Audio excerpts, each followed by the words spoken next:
Iran threatening retaliation after Israel attacked its nuclear facilities, killing 3 high-level leaders. Iran is also questioning what the White House knew about this attack. Brendan Goldner is following the breaking developments. So, Brendan, what's the latest?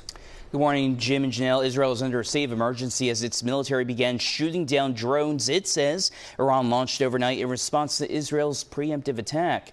An Israeli military spokesperson said Iran is secretly building a nuclear weapons program, adding Israel had no choice but to attack now. Intense escalation in the Middle East.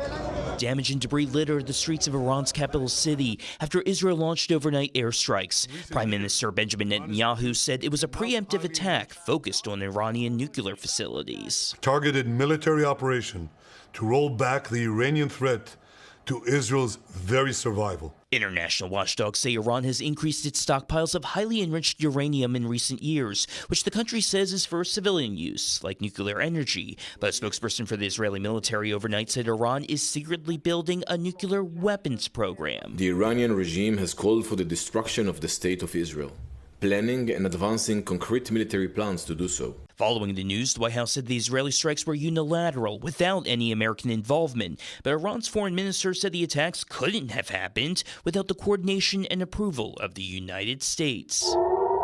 In Israel, air raid sirens blared the skies as Israeli hospitals began preparing wards underground. Earlier this week, the U.S. began suggesting non-essential staff and their families evacuate nearby Iraq due to heightened security risks, amid word Israel was ready to launch an operation in Iran. We have a lot of American people in this area, and I said, we got to tell them to get out because something could happen soon.